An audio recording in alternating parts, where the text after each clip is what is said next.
Ralph.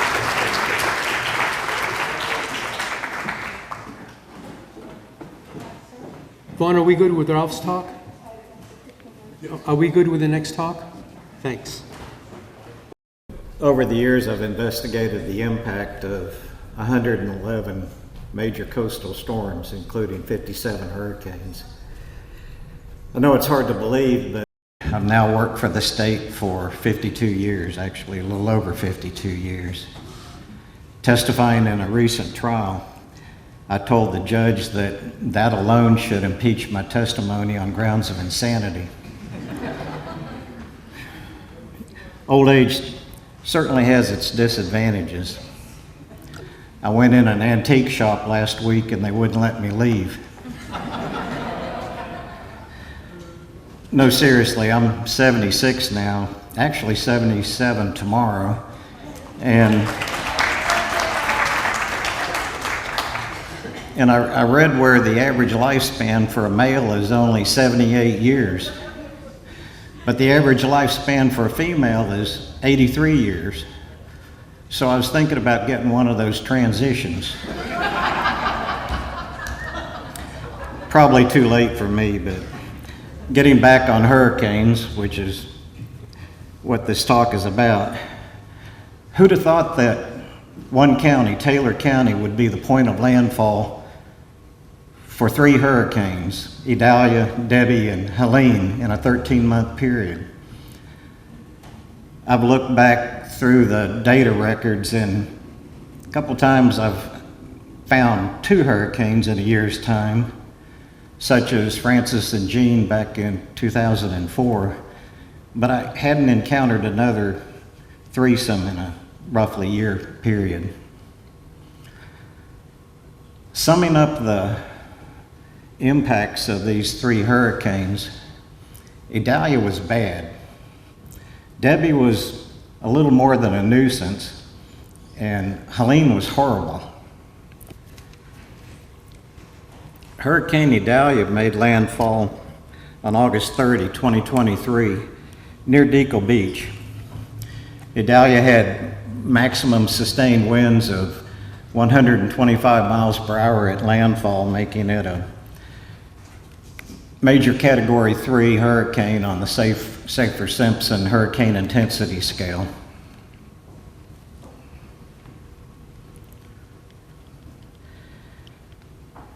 Most of the worst coastal damage was to the east of the eye in Taylor, Dixie, and Levy County.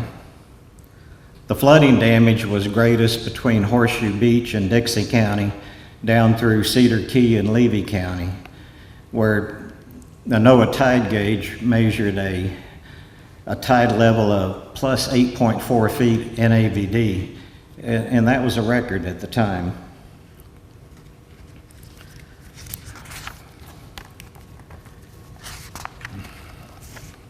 Fortunately, the timing of Idalia coincided with the astronomical low tide.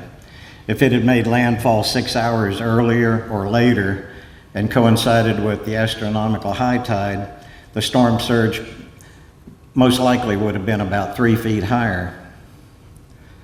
Noteworthy was a peak significant wave height of 33.8 feet that was measured from a NOAA buoy off St. Petersburg.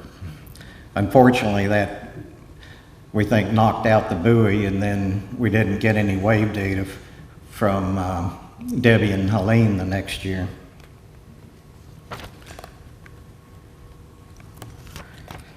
Our damage assessment teams logged major structural damage to major structures along the Gulf Coast following Idalia. This graphic lists single-family dwellings on the left, and also multifamily dwellings, which includes condominiums, apartments, motels, and hotels. And then there's also other major structures, which includes a wide variety of structures like commercial buildings, stores, restaurants, and beach bars, and also non-habitable major structures like swimming pools, fishing piers, pavilions, and parking lots. Not included are minor structures or coastal protection structures like seawalls. Also not included are structures landward of the coastal building zone, or structures that have only had hydrostatic flooding damage without structural damage. But as it was, there was over 300 major structures with major structural damage, most of which were in the Big Bend area.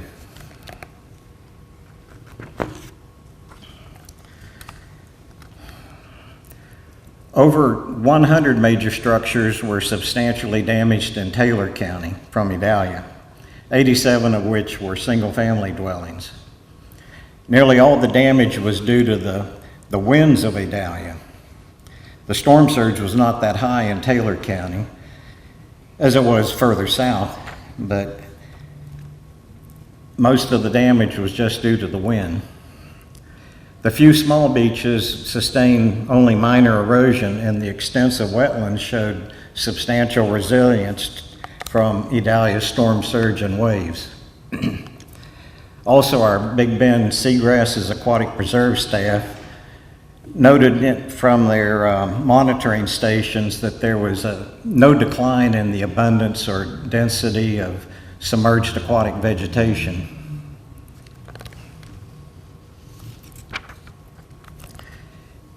These are just a couple examples of the wind damage in Taylor County, including the one destroyed structure in Keaton Beach on the right.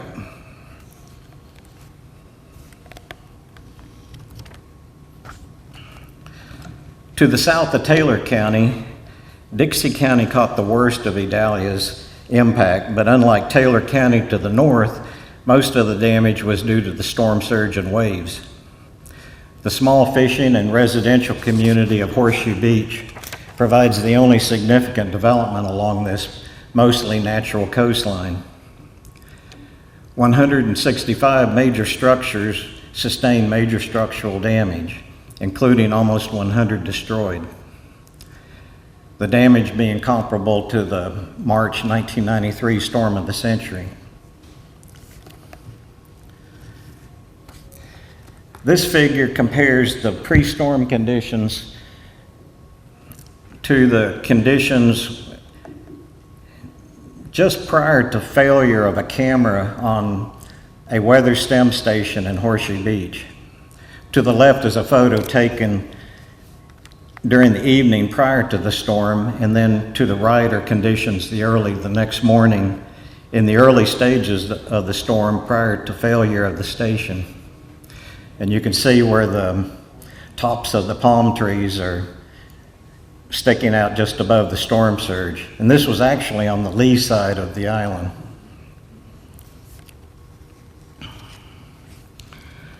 South of Horseshoe Beach is Shard Island, which has an ancient shell mound at the north end of the island. Idalia caused major dune erosion due to the severe deflation and loss of mound material.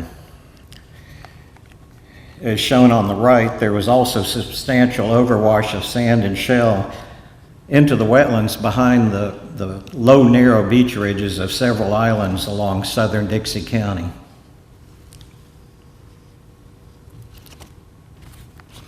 The storm tides of Idalia on the open coast in Dixie County generally range between 8 to 10 feet above sea level, although National Weather Service staff determined a 12-foot storm tide in Steinhatchee just inland of the coast on the Taylor County line. The southern eye wall appeared to have impacted Dixie County and brought what was likely the highest storm tides in the region.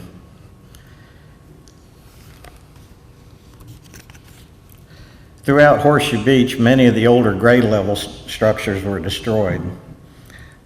On the right, we have a hurricane-resistant roof.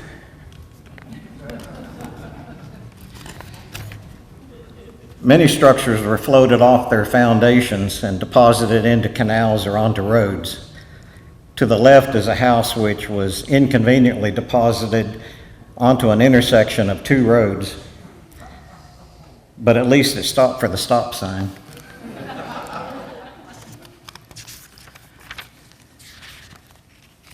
South of Dixie County is Levy County, Most of Levy County is a wetland coast and includes the Lower Swanee National Wildlife Refuge and the Cedar Keys National Wildlife Refuge, as well as the Big Bend Seagrasses Aquatic Preserve. The small fishing and residential community of Cedar Key provides the only significant development along this mostly natural coastline.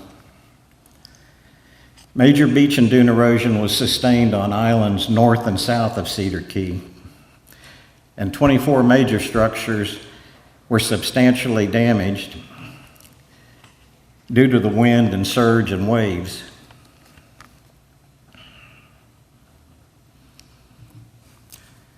Cedar Key has a few living shoreline projects which successfully stabilize the shoreline, while shorelines armored with seawalls and revetments typically failed. On the right is one of the living shoreline projects, and on the left is an example of a failed seawall.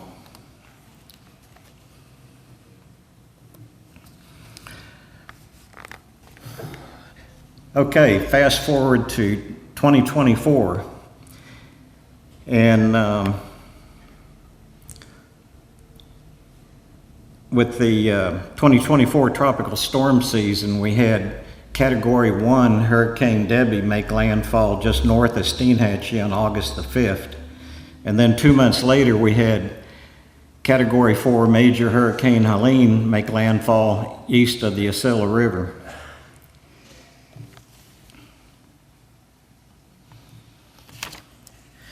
Debby's storm tide ranged from 3 to 6 feet, which barely rose above grade on most of the islands affected.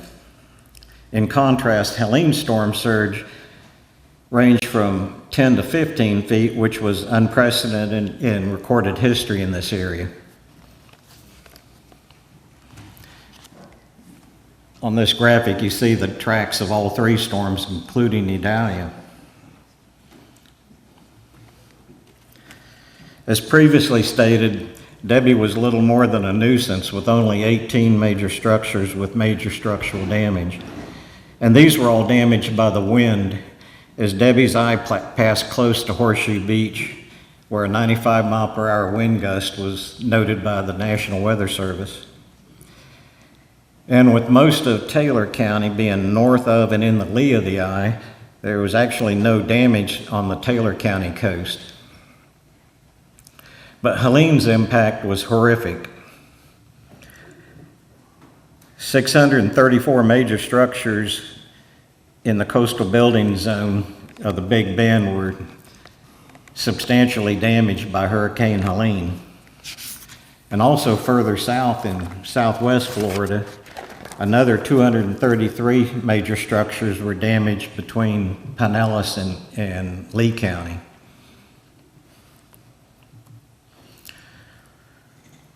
Although that total for Helene's major coastal damage ranks high amongst Florida storms over the past 45 years that we've been keeping record. On this graphic, Helene comes in 5th. Hurricane Milton, which followed Helene and hit Sarasota last year on October the 9th, comes in 11th, followed closely by the prior year's Hurricane Idalia.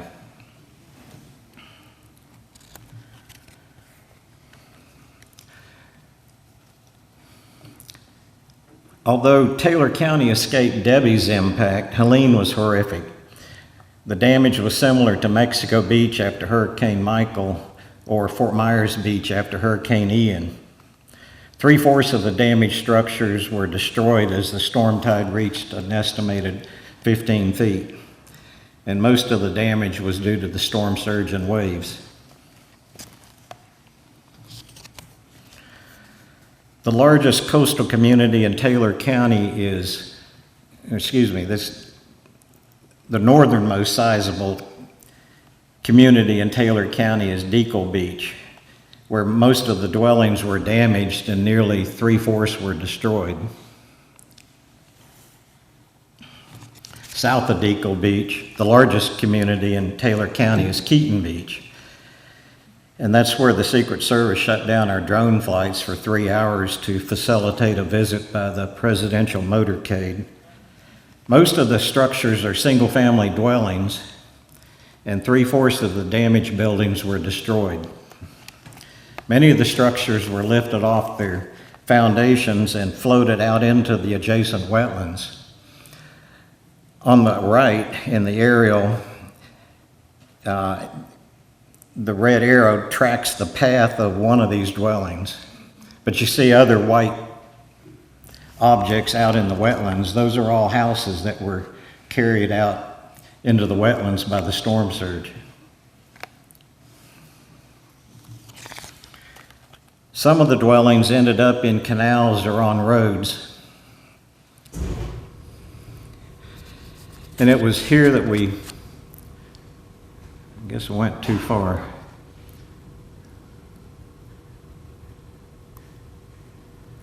Yeah, it was here that we found our only hurricane-resistant commode.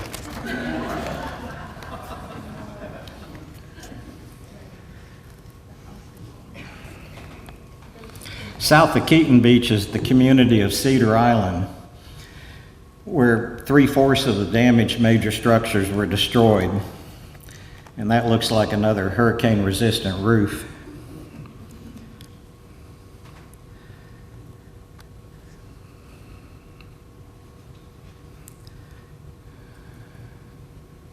Okay, it's jumping ahead on me.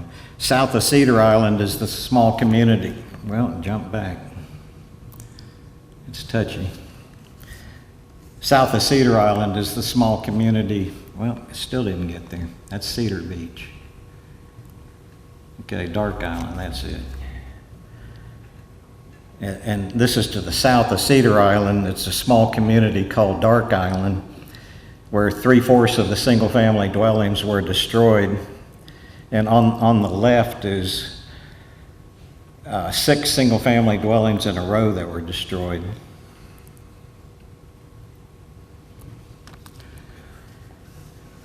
Okay, to the south in Dixie County, Horseshoe Beach was severely impacted again. Helene's storm tide was estimated as high as 15 feet. Idalia in 2023 caused major damage to 165 structures, and then Helene damaged another 185 major structures, with half of those destroyed. Offshore, there were major erosion to Bird, Cotton, and Butler Islands. And to the south, there was major erosion on Shard and Big and Little Pine Islands. However, the wetlands were very resilient to the storm-induced erosion. Golly, this is very sensitive, sorry.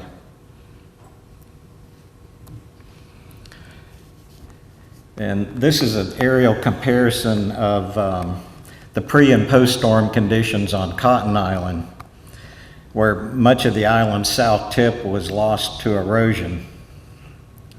The white line on the right locates the former dock. It's hard to see, but there's a faint outline of the breakwater that's now offshore.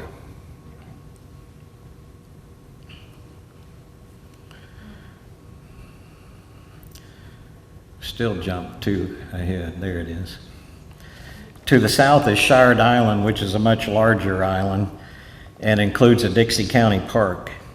As mentioned earlier, the island's north end is an ancient shell midden, which has been eroded by numerous storms over the years. Both Idalia and Debby caused major erosion, but Helene substantially destroyed the island, or destroyed the shell mound.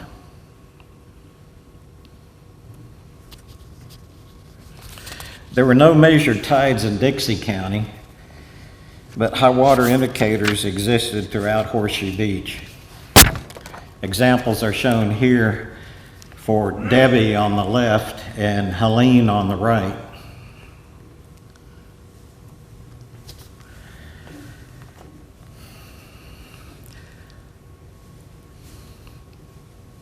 We witnessed sheer devastation in parts of Horseshoe Beach where most of the damage was due to the storm surge and waves. Only about 17% of the damaged structures was due to the wind.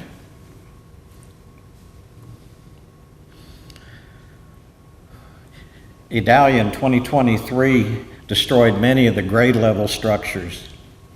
Those grade level structures that survived Idalia with flooding but without structural damage, those were destroyed by Helene.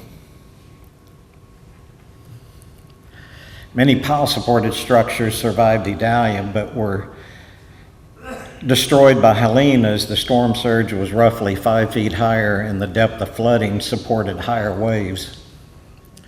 Helene destroyed many of the pile-supported structures that were only elevated 8 to 10 feet above grade. The newer buildings constructed on massive concrete piles and elevated to at least plus 18 feet, those were generally unscathed.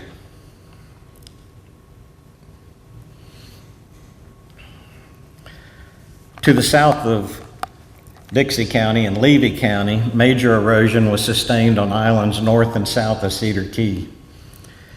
Cedar Key's been impacted by many storms over the years, but Helene was the worst in recent history with 86 major structures with major damage, including 32 destroyed.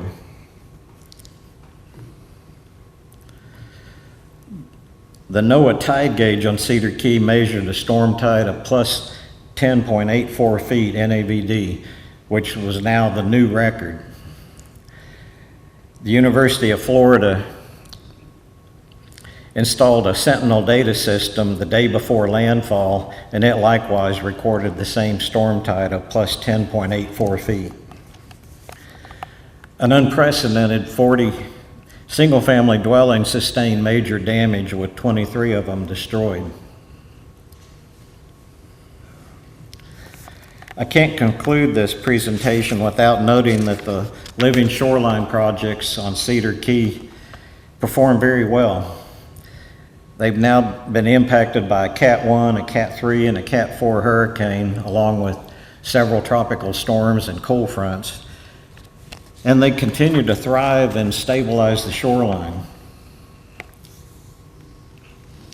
Should you have any questions regarding the coastal impact of these Big Bend storms or any past storms, feel free to reach out. My email is listed up here. But we also have a website that, with all our post-storm reports located on our website, and plus the website has various other technical and planning documents, such as our state's critically eroded beaches report, and also the state's strategic beach management plan, and also various inlet management plans that are for the managed coastal inlets and ports around the state. So it's a good source of information where you can go into our website. Anyway, with that, I'll conclude and say thank you.